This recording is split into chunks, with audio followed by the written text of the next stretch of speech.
Hi everyone, my name is Daniel. I am a junior in the Elliott School. So we're gonna all go around and kind of say something that made us happy this week. So I'm gonna start.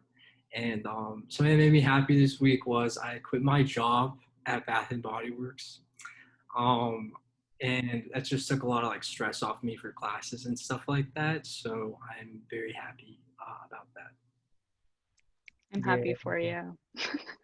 I'm Maggie. I'm a senior in the Elliott School, and something good that happened to me this week is Netflix dropped the last season of Schitt's Creek early, so I got to start that. yay. Yeah, I might change mine to My name is Eric Gonzalez. I'm a sophomore. I'm in the Corcoran School, and I don't have something good to say, but surprising, I might have COVID. Yay! I hope you're okay. No, yeah, I'm all right, I think. Okay. Well, then that's a positive from a negative. I don't Exactly. know. I'm Zach Haupt. I'm in the Columbian School and I'm a senior, and I don't have COVID. Yay! All right, so I guess I'll start us off. So I'm going to give you guys a little historical context for the play because I think it's really important to understanding it because what Euripides writes about is a direct response, like what's going on in his life and in Athens at the time. So the Trojan Women was written in 415 BC, which is basically right in the middle of the Peloponnesian War between Athens and Sparta. And if you know anything about it, you know that it's just a long string of just like unfortunate events happening to Athens. There's the plague, they keep losing, they lose in the end, a lot of people die. But what the most immediate thing that Euripides was responding to was what Athens had done with the island of Melos.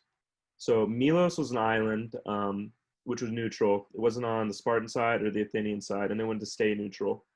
Athens, for geopolitical reasons, went to the island of Melos and they talked to basically the leaders there, and they told them, "You have two options. You can either side with us or against us. And if you're against us, we're going to destroy your island, destroy your city, destroy your people."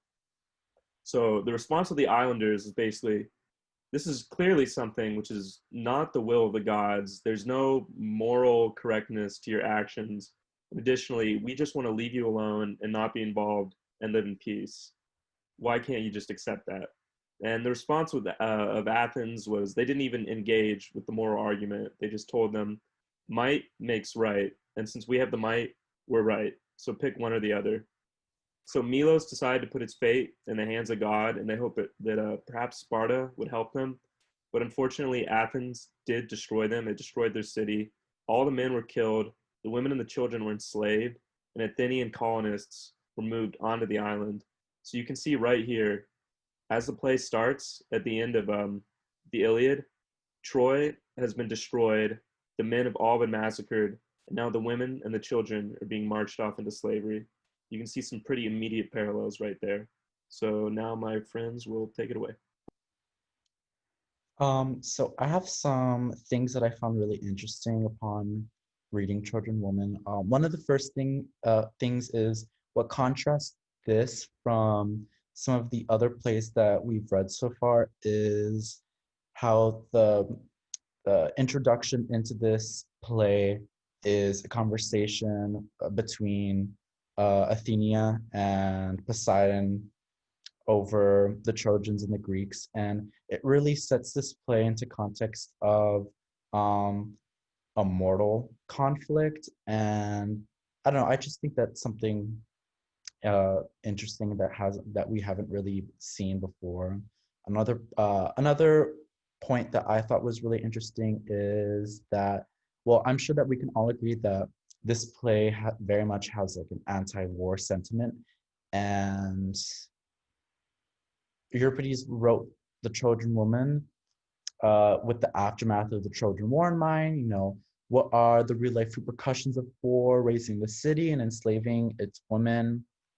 And it sets up a really grim drama. And I feel like the past plays that we've dealt with, the main, like the tragedy of it all. And the tragicness usually is set up and dealt with in the climax, whereas in this play, we're already dealt with a very sad and severe context straight from the beginning. And that really helps to set up, an anti-war, anti-Greek message that you wouldn't otherwise see in any of the other plays that we've read.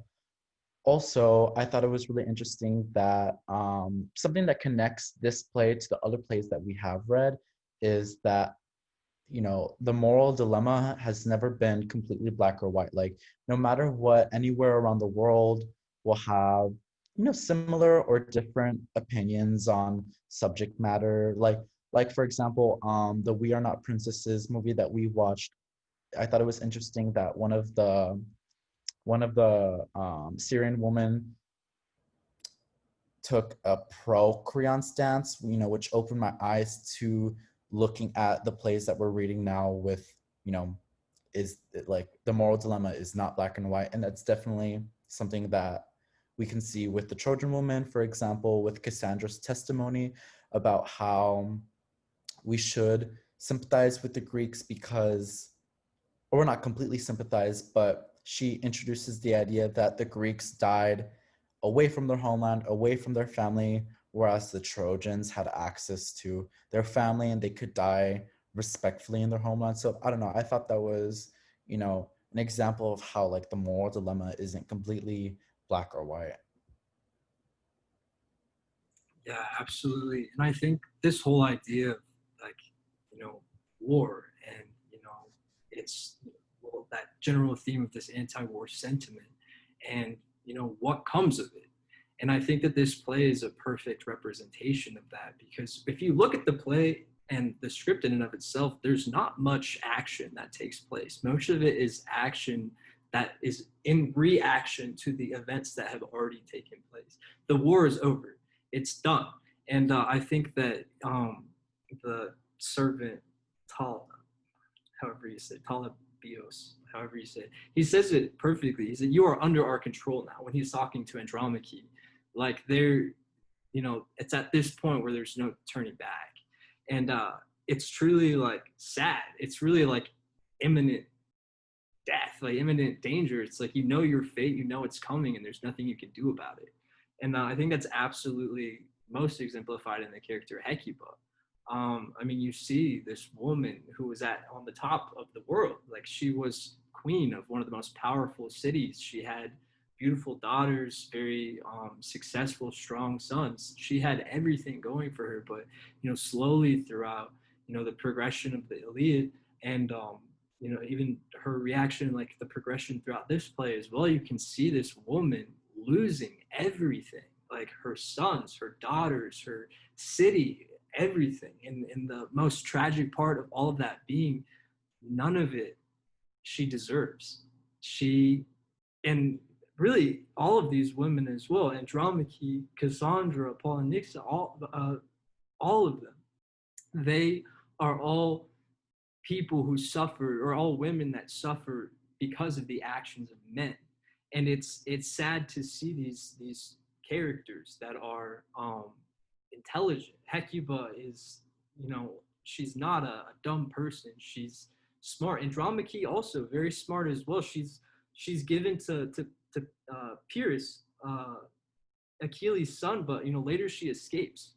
And you see these cunning women that are in essence these strong people, but this ancient Greek sentiment of masculinity and viewing women as lower, you see these women who are people who literally have, with their clothes being stripped, their humanity as well. They're not seen as rational objects.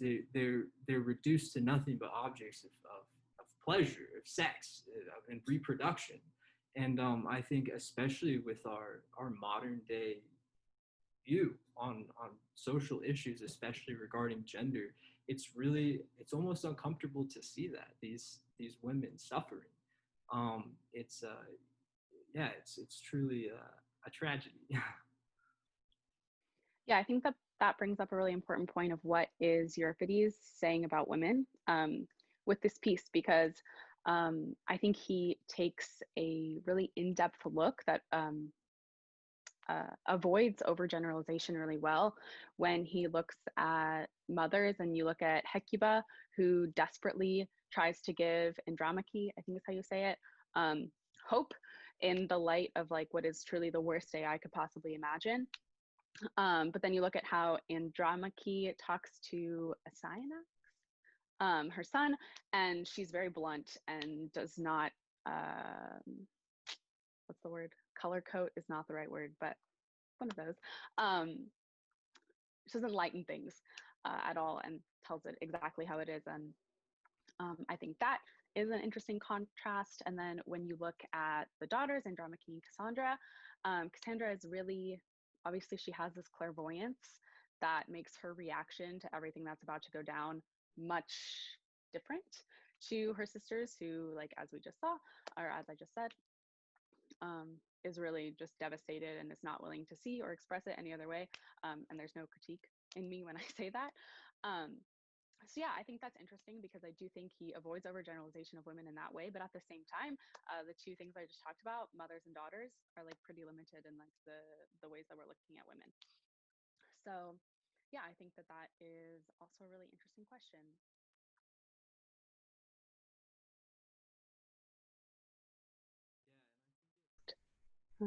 But yeah, that could also be, I think, a great discussion question for class. So if you guys want to leave it there.